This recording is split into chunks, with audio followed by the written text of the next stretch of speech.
Hello दोस्तों, आप सभी का स्वागत है अपने YouTube चैनल PSM हाउस में। दोस्तों, जैसा कि हम आपको BPSC के TRE फेज़ 1 के क्लास 11 और 12 के में क्वेश्चन जो पूछे गए हैं उसके सॉल्यूशंस में करा रहा था, आज उसी के संदर्भ में कुछ और भी क्वेश्चंस के सॉल्यूशन को कराने जा रहा हूं दोस्तों। तो उम्मीद है कि आप लोग बने रहेंगे और आगे इससे आपको बेनिफिट जो मिलने जा रही है उसे भी आप प्राप्त करेंगे दोस्तों। तो चलते हैं आज के सेशन में, हम लोग आगे के कुछ क्वेश्चंस को देखते हैं दोस्तों। हमारे सामने आज क्वेश्चन नंबर 47 है। इसके पिछले वीडियोज़ में मैंने आप लोगों को 46 तक के सॉल्यूशंस करा रखे हैं दोस्तों। आज हम लोग क्वेश्चन नंबर 47 से देखते हैं। क्वेश्चन नंबर 47 आपके स्क्रीन पे दिख रहा है।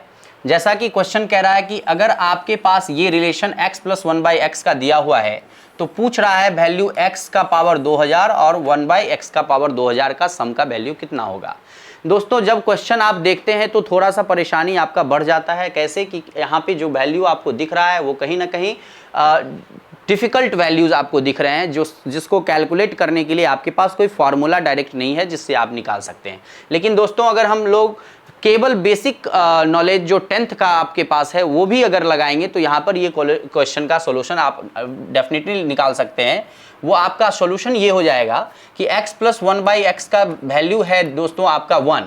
जब हम दोनों तरफ स्क्वायर कर देते हैं दोस्तों तो ये हो जाएगा x² + 1/x² + 2 × x × 1/x = 1 का होल स्क्वायर हो जाएगा दोस्तों। ये हमारा वैल्यू हो जाएगा x² + 1/x² + 2 = 1 हो जाएगा। यहाँ से अगर हम बात करें x² + 1/x² का तो दोस्तों इधर -1 हो जाएगा। अब अगर आप बात करें फिर से होल स्क्वायर कर दें दोनों तरफ तो आप देखेंगे कि ये स्क्वायर तो चलेगा, ये वाला वैल्यू हो जाएगा x का पावर 4, ये हो जाएगा 1/x का पावर 4 और ये हो जाएगा दोस्तों -1 का स्क्वायर ऑलरेडी किया हुआ है। तो जो हमारा वैल्यू यहाँ पे +1 के रूप में आएगा दोस्तों, जो हमारा वैल्यू +1 के रूप में यहाँ पर आएगा, अगर हम बात करें यहाँ पर +1 और ये वाला इधर जो -2 इधर जाएगा फिर से ये -1 हो जाएगा। इस तरह से आप सो ऑन जितना भी करना है दोस्तों, आप यहाँ तक पहुँचेंगे। आप स्क्वायर करते करते तो आपका एक टर्म ऐसा आएगा जहाँ पर ये वैल्यू फिर से -1 होगा दोस्तों। तो ये तरीका है आपको इस क्वेश्चन के सॉल्यूशन करने का। बहुत ही आसान सा क्वेश्चन था। तो इसका आंसर आपको ना A होगा, ना B होगा, ना C होगा, ना D होगा। तो आपका ऑप्शन नंबर E जो है is the correct answer for this question दोस्तों। आगे हम लोग बढ़ते हैं। उम्मीद है कि आप ये क्वेश्चन का सॉल्यूशन करना समझ पा रहे होंगे। बहुत ही आसान क्वेश्चन, एकदम बेसिक क्वेश्चन था जो आप 10th के क्लास में भी पढ़े होंगे और सीखे होंगे, वहीं से ये क्वेश्चन लिया गया है। अगर हम अगले क्वेश्चन की बात करें दोस्तों तो हमारे स्क्रीन पे वो दिख रहा है क्वेश्चन नंबर 48। और हम लोग अगर क्वेश्चन नंबर 48 की तरफ बढ़ते हैं तो देखते हैं कि वहाँ पे क्वेश्चन नंबर 48 किस सेक्शन से क्या पूछा गया है। क्वेश्चन नंबर 48 की तरफ अगर दोस्तों हम लोग बात बढ़ें तो ये हमारे स्क्रीन पे क्वेश्चन नंबर 48 इस प्रकार से दिख रहा है दोस्तों। यहाँ पर हमारे सामने ये क्वेश्चन है, क्वेश्चन नंबर 48। अब अगर हम क्वेश्चन नंबर 48 की बात करें दोस्तों तो बहुत ही आसान सा क्वेश्चन आपके स्क्रीन पे है। यहाँ पर जो क्वेश्चन कह रहा है दोस्तों, the equation of the circle described on the line joining the points इतना एंड इतना एज अ डायमीटर। बहुत ही सिंपल सा क्वेश्चन है दोस्तों। कितना आसान क्वेश्चन है आप देखिए। ये क्वेश्चन ये कह रहा है कि एक सर्कल है दोस्तों, इस सर्कल पे एक पॉइंट है, 2 पॉइंट है। यहाँ पर अगर हम पॉइंट को दिखाएं इस प्रकार से, अगर हम पॉइंट को दिखाएं इस प्रकार से कि ये वाला पॉइंट एक है और एक पॉइंट ये है, क्योंकि ये डायमीटर का पॉइंट है दोस्तों तो ये सेंटर से पास हो रहा है। इसका कोऑर्डिनेट बोल रहा है दोस्तों -1 -2 है और इसका कोऑर्डिनेट बोल रहा है 1 और 3 है। तो अब आप देखिए यहाँ पर कि ये क्वेश्चन आपके सामने है। इसमें आपसे ये कह रहा है क्वेश्चन कि भाई अगर ये डायमीटर का लाइन है और इस पर ये पॉइंट है तो ये पॉइंट तो सर्कल पर है, तो हमें अगर यहाँ पर ये सेंटर निकाल लिया जाए, जो कि हम अगर इसको x कहें और ये y कहें, तो ये अगर हम निकाल लें x और y कोऑर्डिनेट तो हमारा सेंटर का कोऑर्डिनेट निकल जाएगा। और जब हम सेंटर निकाल लेंगे दोस्तों, यहाँ पे हम इसको h के ले लेते हैं, ये ज़्यादा स्टैंडर्ड वैल्यू होगा क्योंकि हम x और y में जो इक्वेशन निकालने जा रहे हैं दोस्तों सर्कल का, वो x और y में ही निकालेंगे। तो मान लेते हैं ये h और ये k है। तो फिर अगर हम बात करें इसके इक्वेशन की तो x माइनस एच का होल स्क्वायर होता है दोस्तों, प्लस वाई माइनस के का whole square equal to r square होता है दोस्तों। ये आपका इक्वेशन ऑफ सर्कल है। अब इक्वेशन ऑफ सर्कल के लिए आपको चाहिए सेंटर का वैल्यू, सेंटर का कोऑर्डिनेट चाहिए। कितना आसान है दोस्तों, समझिए। ये जो है 1:1 रेशियो में, मतलब बराबर रेशियो में बांटा गया है, ये मिड पॉइंट है। अब यहाँ पर अगर h का रेशियो निकालना चाहें तो minus x1 plus x2 by 2, तो -1 माइनस प्लस 1 ये हो जाएगा बाबू 0/2, और ये हो जाएगा -2 प्लस 3, -2 प्लस 3 दोस्तों प्लस 1 हो जाएगा, और प्लस 1/2। तो ये वाला वैल्यू हो गया 0 और ये हो गया 1/2। तो आपके पास h का वैल्यू मिला दोस्तों 0 और k का वैल्यू मिला 1/2। लेकिन अभी आपको रेडियस नहीं मिला है दोस्तों। रेडियस कैसे मिलेगा? तो रेडियस के लिए ये डिस्टेंस फॉर्मूला मान लीजिए यहां से यहां पर आप लगा दीजिए, तो ये डिस्टेंस फॉर्मूला से आप यहां पर निकाल सकते हैं OA का वैल्यू, जो कि आपका रेडियस का लेंथ हो जाएगा √1 माइनस 0 का होल स्क्वायर 1 का होल स्क्वायर, 3 माइनस 1/2 का होल स्क्वायर 5/2 का होल स्क्वायर, और ये वैल्यू आपका हो कितना जाएगा दोस्तों? तो ये हो जाएगा आपका √1 का होल स्क्वायर 1, ये 25, ये हो जाएगा दोस्तों 4, और ये टोटल हो जाएगा √29/4।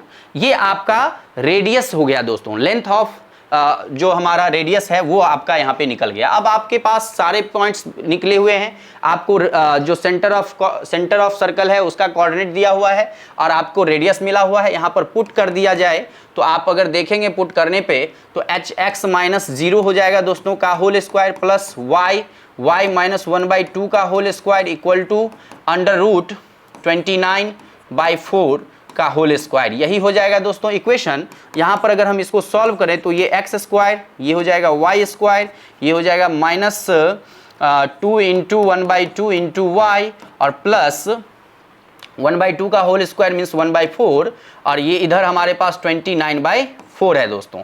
अब अगर हम इसको सॉल्व करें तो देखिए दोस्तों, x square plus y square, और ये वाला 2 से 2 कैंसिल माइनस y, और ये 29/4 को अगर हम यहाँ पर लिखें 29/4 माइनस 1/4, ये 1/4 उधर जाने पे माइनस होगा, ये 4 हो जाएगा, 29 माइनस 1 होगा 28/4 होगा, ये 7 से 7 कट के आएगा, 7 4 जा 28 होगा, जो कि आप इधर देख रहे हैं 7 आ जाएगा। इस प्रकार आपका इक्वेशन ऑफ सर्कल जो है दोस्तों कुछ इस प्रकार से आपको मिला, जो आपका आंसर हो जाएगा answer number A. Option number A आपका इज द करेक्ट आंसर होगा दोस्तों।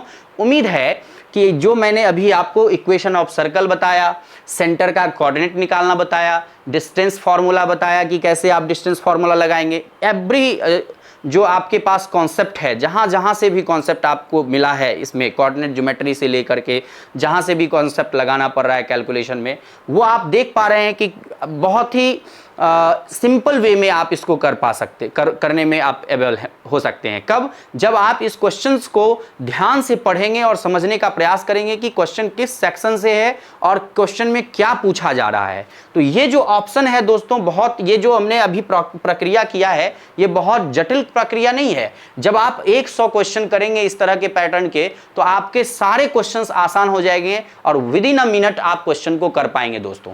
तो आपको अगर अधिक से अधिक सवाल प्रैक्टिस करना है और आपको अधिक से अधिक समय को कम करना है, जो जिससे सवाल आपका जल्दी बने, तो इसके लिए आपको प्रैक्टिस सेशन को बढ़ाना होगा, प्रैक्टिस अधिक से अधिक करना होगा दोस्तों। तो चलते हैं अगले क्वेश्चन की तरफ। अगला क्वेश्चन है हमारा,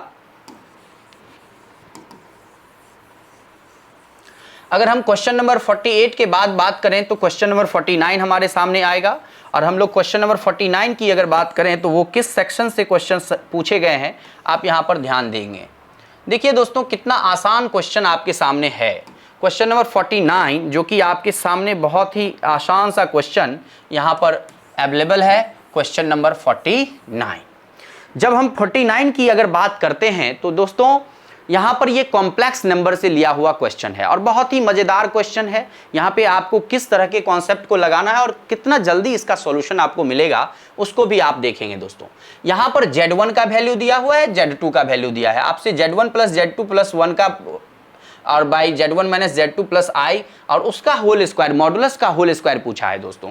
तो बहुत ही सिंपल है। सबसे पहले आप मॉडुलस का कॉन्सेप्ट जान लीजिए कि मॉडुलस का कॉन्सेप्ट है यहाँ पर मॉड Z का होल स्क्वायर है, तो इसका मतलब है Z इंटू यहाँ पर कॉन्जुगेट ऑफ Z का जब प्रोडक्ट होता है दोस्तों तो वो मॉडुलस ऑफ Z का होल स्क्वायर हो जाता है। और हम उसी तरह के क्वेश्चंस को करने जा रहे हैं। तो सबसे पहले आपको चाहिए क्या होगा यहाँ पर, तो यहाँ पे चाहिए ये है कि सबसे पहले आपको चाहिए ये है कि Z1 प्लस Z2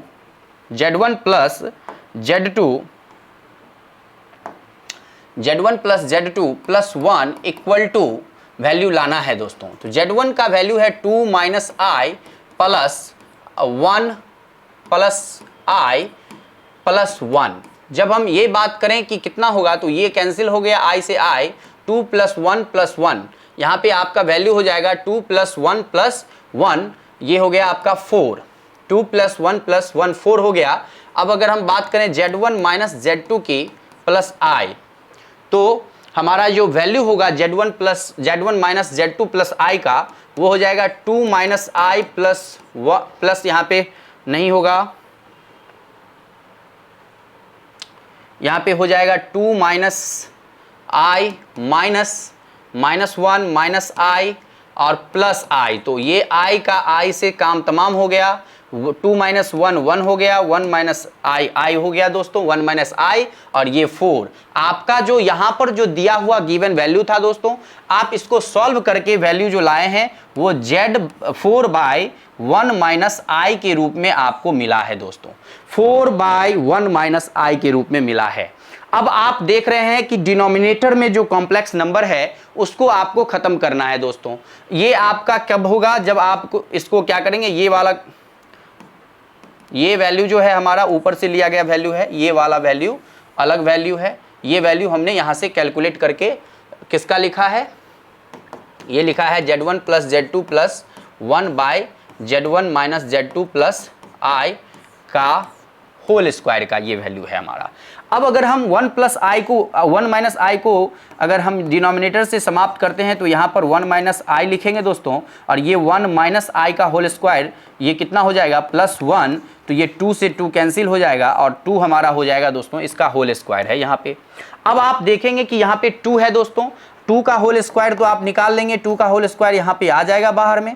अब आप देख रहे होंगे कि 1 प्लस I है और इसी को हमने बताया है कि यहाँ पर हम इसको स्प्लिट कर सकते हैं।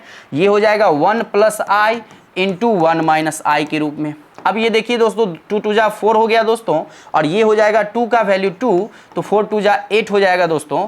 ये 1 plus I into 1 minus I आपको मैंने यहाँ सॉल्व कराया, जिसमें आपने देखा कि 1 प्लस 1 2 हो रहा है, तो ये भी वैल्यू 2 हो जाएगा, 4 2 जा 8। इस तरह से आपका सही आंसर हो जाएगा नंबर ऑप्शन नंबर ए। उम्मीद है दोस्तों कि मैंने जो यहाँ जैसे बताया है, कहीं से कोई भी कॉन्सेप्ट को मैंने कनेक्ट करके आपको बताया है, तो मैं जिस पैटर्न में क्वेश्चन को यहाँ पे बता रहा था उसी पैटर्न में आप ध्यान देंगे। अगर कहीं पे आपको लग रहा होगा कि कोई बात मैंने कहीं पर दूसरी जगह लिखा है, तो उसको आप दोबारा देखेंगे, जहाँ पे मैंने पहली बार लिखा है उसी चीज़ को दूसरी बार में कहाँ पर मैं क्या बता के लिखा हूँ, आप उसको कनेक्ट करेंगे तो निश्चित रूप से इसके सॉल्यूशंस आपको बहुत ही अच्छे से समझ में आएंगे दोस्तों। तो उम्मीद है कि अभी तक आपको जो मैंने क्वेश्चन बताया है या आपको पसंद आ रही होगी। अगर आप हमारे चैनल पे नए हैं तो हमारे चैनल को सब्सक्राइब करना ना भूलें, आप अपने दोस्तों तक शेयर करना ना भूलें, क्योंकि आपको अभी इस चैनल से बहुत सारे बेनिफिट्स लेने हैं दोस्तों। और मैं आप लोगों के लिए बहुत ही ज़्यादा मेहनत कर रहा हूँ कि आप तक हम अपना जो भी हमारे पास इस सब्जेक्ट के रिगार्डिंग नॉलेज है, मैं कोशिश कर रहा हूं कि आप तक ये चीज़ पहुंचे और वो भी स्मूथली और आपके जीवन में काम आए दोस्तों। तो आपका बस इतना कर्तव्य बनता है कि आप चैनल को सब्सक्राइब जरूर करें दोस्तों। तो आगे बढ़ते हैं हम लोग के क्वेश्चन नंबर 49 के बाद हमारे सामने क्वेश्चन नंबर 50 है दोस्तों। देखते हैं कि क्वेश्चन नंबर 50 क्या कह रहा है। ये भी क्वेश्चन हमारे सामने बहुत ही सिंपल क्वेश्चंस है दोस्तों। क्वेश्चन नंबर 50, अब आप देखेंगे अगर क्वेश्चन नंबर 50 को तो क्या कह रहा है, इसको अगर आप समझेंगे तो यहाँ पर आपके सामने ये स्क्रीन पे आपको दिख रहा है दोस्तों कि ये एक क्वेश्चन है जहां पर आपको चेक करना है कि ये फंक्शन डिसकंटिन्यूअस नहीं है दोस्तों। यहाँ पे नॉट को बोल्ड करके आपसे आयोग ने क्वेश्चन पूछा था। हो सकता है कि अगर आप यहाँ पर नोट नहीं देखेंगे तो इस क्वेश्चन के सॉल्यूशन को करने में आप गलती कर सकते हैं। तो हम अगर यहाँ पर बात करें दोस्तों तो बहुत ही सिंपल सा बात है कि ये फंक्शन कॉन्टिन्यूअस कौन सा डिसकंटिन्यूअस नहीं है। मतलब कि ये फंक्शन कह रहा है कि which function is not discontinuous at x equal to 0। इसका मतलब है कि ये फंक्शन है जो x इक्वल टू 0 पे कंटिन्यूअस है, ये बताना है। तो आपके सामने जो अगर हम इस ऑप्शन की बात करें 10x की, तो आप देखिएगा कि ये फंक्शन fx हमारा जो है वो 10x है, और 10x का अगर हम LHL और RHL अगर निकालते हैं दोस्तों और ये फंक्शनल वैल्यू के बराबर होता है तो फिर हमारा जो वैल्यू हो जाएगा ये क्या हो जाएगा, ये कॉन्टिन्यूअस हो जाएगा। और अगर हम LHL की बात करते हैं दोस्तों तो LHL लेफ्ट हैंड लिमिट जो हमारा है, limit h tends to 0 minus के बाद अगर हम करते हैं तो f 0 माइनस h पुट करते हैं तो ये हमारा वैल्यू आ जाएगा limit h tends to 0 10 0 minus h, जो कि आपका वैल्यू 0 हो जाएगा दोस्तों। फिर अगर हम RHL की बात करें दोस्तों तो limit h tends to 0 plus, अगर हम फंक्शन की बात करते हैं f 0 प्लस h, तो ये हमारा लिमिट h टेंड्स टू 0, यहाँ पे हमारा जो हो जाएगा 10 0 प्लस h, ये भी वैल्यू हमारा कितना हो जाएगा दोस्तों 0। और जब हम f0 की बात करते हैं तो 10 0 और 10 0 हमारा वैल्यू हो जाएगा 0।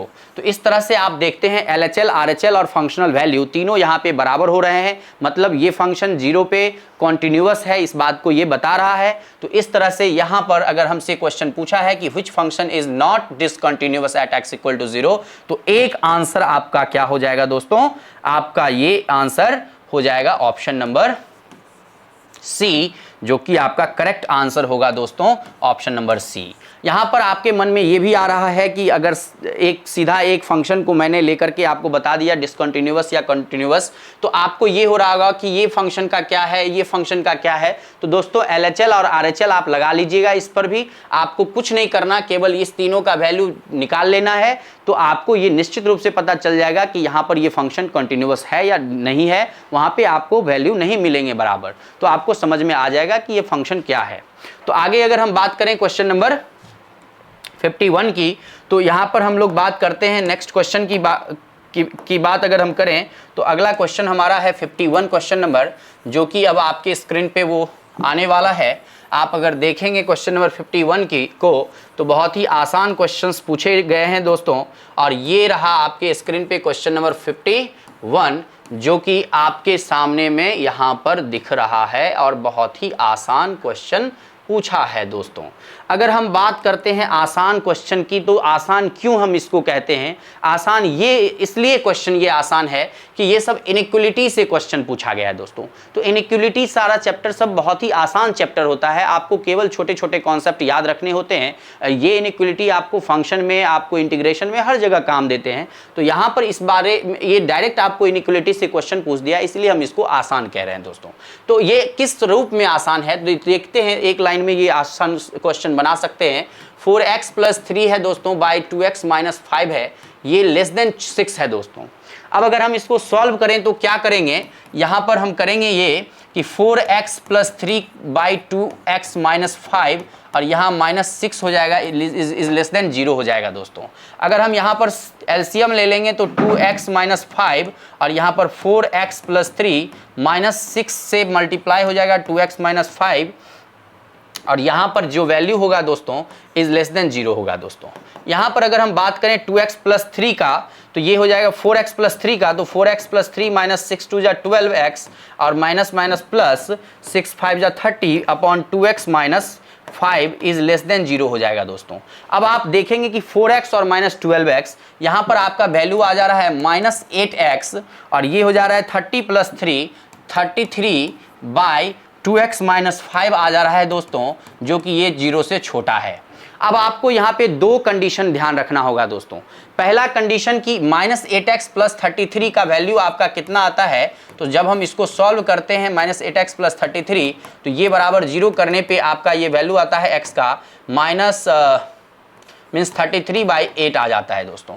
और दूसरा जब हम बात करते हैं 2x माइनस 5 का, तो 2x माइनस 5 जो है दोस्तों यहाँ पर हमारा जो वैल्यू होगा 2x माइनस 5 वो कुछ इस प्रकार से हो जाएगा। ये हमारा वैल्यू हो जाएगा 2x minus 5 does not equal to 0, क्योंकि ये डिनोमिनेटर का पार्ट है दोस्तों, तो ये 0 के बराबर नहीं होगा।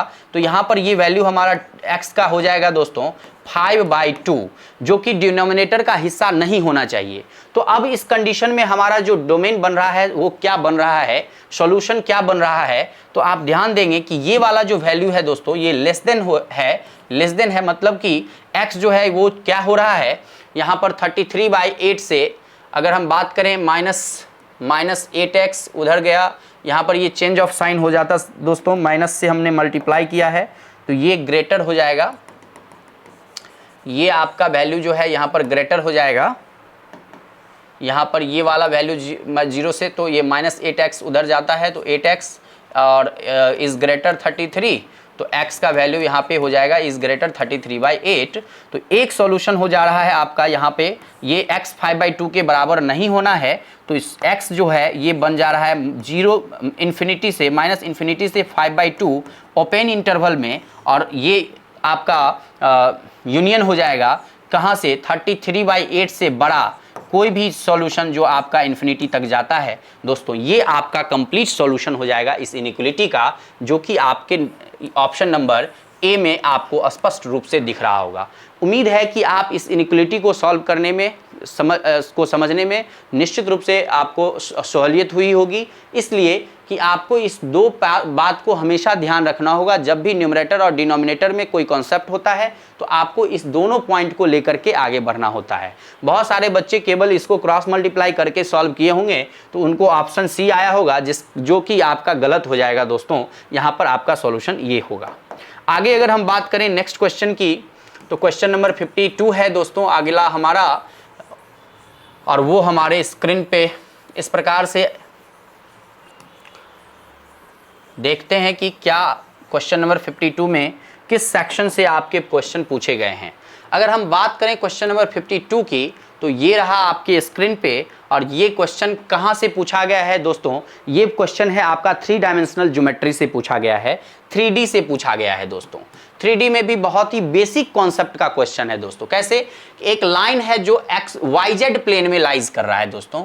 ये हमारा प्लेन है, YZ प्लेन है, ये Y है, ये Z है दोस्तों, ये हमारा X प्लेन हो सकता था। ये 3 डायमेंशनल ज्योमेट्री का क्वेश्चन है। तो यहाँ पर केवल जो ये कह रहा है कि एक लाइन जो है वह केवल YZ प्लेन में ही लाइज करता है दोस्तों। जब हम कोई पॉइंट को कोई लाइन को अगर केवल एक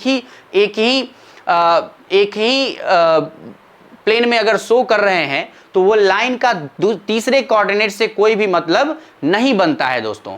तो जब कोई भी मतलब नहीं बनता है तो वहां पर उसका कोऑर्डिनेट 0 हो जाता है, इसका मतलब x कोऑर्डिनेट 0 हो जाएगा। तो जब हमसे ये डायरेक्शन कोसाइन पूछा है दोस्तों, तो आप पढ़े होंगे कि डायरेक्शन कोसाइन का जो वैल्यू होता है वो हो जाता है x equal to cos alpha, y equal to cos beta और z equal to cos gamma. ये आपका डायरेक्शन कोसाइन का एंगल का वैल्यू होता है एंगल के साथ किसी भी पॉइंट पर।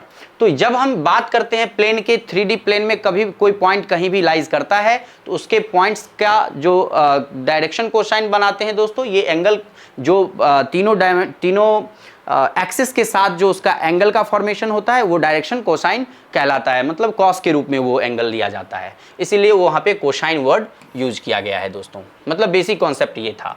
अगर हम बात करते हैं यहाँ पर x कोऑर्डिनेट का, तो ये तो हमारा 0 ही हो जाता है। अब अगर हम YZ प्लेन की बात करते हैं तो यहाँ पर बीटा के रूप में यहाँ पर एंगल का इंक्लाइनेशन अल्फा है दोस्तों, वो एंगल का इंक्लाइनेशन Z एक्सिस के साथ अल्फा है। तो ये वाला एंगल जो है हमारा अल्फा है दोस्तों, Z एक्सिस के साथ हमारा एंगल अल्फा है।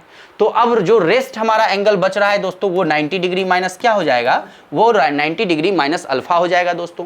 तो जब हम 90 डिग्री माइनस अल्फा इसके एंगल को करते हैं तो अब हमारा पहले y एक्सिस की बात अगर करते हैं तो बीटा के जगह पर हम लोग cos 90 डिग्री माइनस अल्फा लिखेंगे, जो कि हमारा साइन अल्फा हो जाएगा दोस्तों।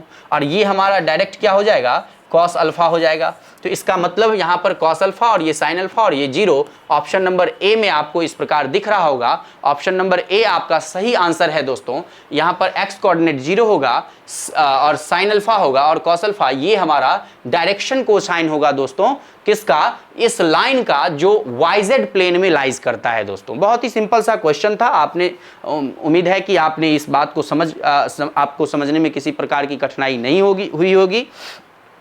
और अगर हम बात करते हैं अब नेक्स्ट क्वेश्चन के बारे में, नेक्स्ट क्वेश्चन हमारे स्क्रीन पे क्वेश्चन नंबर 53 है। उसको अगर हम लोग देखें तो वो क्या कह रहा है, क्वेश्चन नंबर 53 ध्यान से देखेंगे दोस्तों। जब मैं आप लोगों के लिए जब मैं ये वीडियो बना रहा हूँ, हो सकता है कि मेरे बताने में थोड़ा सा स्पीड थोड़ा ज़्यादा आपको महसूस हो रहा हो। तो अगर ऐसा आपको स्पीड से किसी तरह का प्रॉब्लम हो कि समझने में दिक्कत आ रहा हो, जो मैं बोल रहा हूँ आपको कहीं पे लैकनेस महसूस हो रहा हो, तो आप दोस्तों कमेंट करके मुझे ज़रूर बताएं कि हाँ इतना स्पीड में आपको समझ आ रहा है कि नहीं आ रहा है, तो मैं उसके स्पीड को भी कम करने का काम करूँगा। मेरे पास क्वेश्चंस बहुत हैं दोस्तों, इसीलिए मैं क्वेश्चंस को थोड़ा सा फास्ट वे में काम करने का कोशिश कर रहा हूँ, जिससे कि आप तक सारे क्वेश्चन समय से पहुँच जाएँ, सारे सॉल्यूशन समय तक पहुँच जाएँ और फिर आप एक सही तरीके से तैयारी कर सकें। तो आगे अगर हम बात करें क्वेश्चन नंबर 53 को अगर देखें तो आज का हमारा लास्ट क्वेश्चन 53 नंबर क्वेश्चन है दोस्तों। और ये 53 नंबर क्वेश्चन आपका बहुत ही सिंपल सा क्वेश्चन है। फैक्टोरियल से ये क्वेश्चन पूछा गया है दोस्तों, जो कि आप परमुटेशन में पढ़ते हैं। अगर हम इस क्वेश्चन को देखें और बहुत ही सिंपल क्वेश्चन पूछा है, इतना और इतना का अगर रेशियो दे रखा है 44/3, तो आप इसको केवल सॉल्व करिए। Factorial 2n by 3 factorial into 2n minus factorial 3 factorial और is two n factorial by 2 factorial into n minus 2 factorial equal to 44/3 दिया हुआ है दोस्तों। अगर हम बात करें इसके वैल्यू को तो कितना आसान है, देखिएगा दोस्तों। 2n फैक्टोरियल यहाँ पे 2n माइनस 3 है, तो इसको हम लोग लिखते हैं 2n into 2n minus 1 into 2n minus 2। और हम 2n माइनस 3 लिखेंगे ही नहीं, क्योंकि फैक्टोरियल 2n माइनस 3 जो है ऑलरेडी कैंसिल आउट हो जाएगा, उसको हम लोग छोड़ देते हैं। तो नीचे हमारा बच जाता है फैक्टोरियल 3। अब दोस्तों हम यहाँ पे कुछ पॉइंट्स को लिख नहीं रहे हैं, आपको सीधा मैं बता रहा हूँ कि जब इसको डिनोमिनेटर में लाएंगे तो ये पलट जाएगा, और पलटने के बाद अगर हम यहाँ पर लिखें तो ये ऊपर चला जाएगा वैल्यू दोस्तों। तो यहाँ पर अगर हम बात करें तो इस वैल्यू को लिख सकते थे 2 फैक्टोरियल लिखेंगे, और ये n माइनस 2 फैक्टोरियल ऊपर से कैंसिल करता, जैसे या इसमें ये वाला 2n माइनस 3 वाला को हम ये यहाँ पे नहीं लिखे, वो यहाँ पर कैंसिल करता n माइनस 2 फैक्टोरियल को। वो कौन करेगा, तो n इंटू n माइनस 1, ये वाला वैल्यू आगे जो हम n माइनस 2 फैक्टोरियल लिखते वो ऊपर वाले को कैंसिल कर देता, जिसको हमने यहाँ पे नहीं लिखा है दोस्तों। ये केवल हम शॉर्टकट वे में क्वेश्चन को करने का आपको एक तरीका बता रहे हैं। कुछ चीज़ों को आप ब्रेन में भी सर्कुलेट कर सकते हैं। यहाँ पर अगर हम बात करें तो ये n से ये n भाई साहब का कैंसिलेशन होगा। ये 2n माइनस 2 में से अगर हम 2 कॉमन ले लें तो ये 4 हो जाएगा, और ये 2n माइनस 1 हो जाएगा। ये फैक्टोरियल 3 है दोस्तों, तो 3 इंटू 2 लिख सकते हैं इसको, इंटू 2 फैक्टोरियल को 2 इंटू 1 लिखेंगे दोस्तों, और अपॉन में n माइनस 1 है, और यहाँ पर भी हमने 2 कॉमन ले लिया तो n माइनस 1 बचा हुआ था दोस्तों। ये n माइनस 1 से n माइनस 1, ये 2 से ये 2 कैंसिल हो गया। अब आपके पास यहाँ पर बचा हुआ वैल्यू है 44/3। ये डिनोमिनेटर में 3, ये डिनोमिनेटर के 3 को कैंसिल कर देगा। यहाँ पर 4 है दोस्तों, तो 4 से 11 जा 44 कैंसिल हो जाएगा। तो अब आपके सामने 2n माइनस 1 इक्वल टू 11 बचा दोस्तों। और अगर हम n की बात करें तो 12/2 बचेगा, जो कि आपका वैल्यू 6 आ रहा है दोस्तों। तो आपसे यहाँ पर n का वैल्यू पूछा था दोस्तों, जो कि ऑप्शन नंबर बी में आपको दिख रहा होगा। इस प्रकार से हम क्वेश्चन के सॉल्यूशन को कर सकते हैं दोस्तों। उम्मीद है कि आज के जो हमने सेशन किए हैं, आपको जितने भी क्वेश्चंस के सॉल्यूशन हमने बताए हैं, आपको सही तरीके से समझ में आ रही होगी। अगर आपको सही समझ में आ रही है तो निश्चित रूप से आगे भी आपको बेनिफिट होंगे दोस्तों। बीपीएससी टीआरई 2.0 के प्रिपरेशन के लिए आप लोग हमसे जुड़ें। हम आपको सारे कॉन्सेप्ट के साथ आपको बहुत सारे क्वेश्चन का प्रैक्टिस कराने जा रहे हैं दोस्तों। आगे भी आपको बहुत ज़्यादा बेनिफिट होने जा रहा है दोस्तों।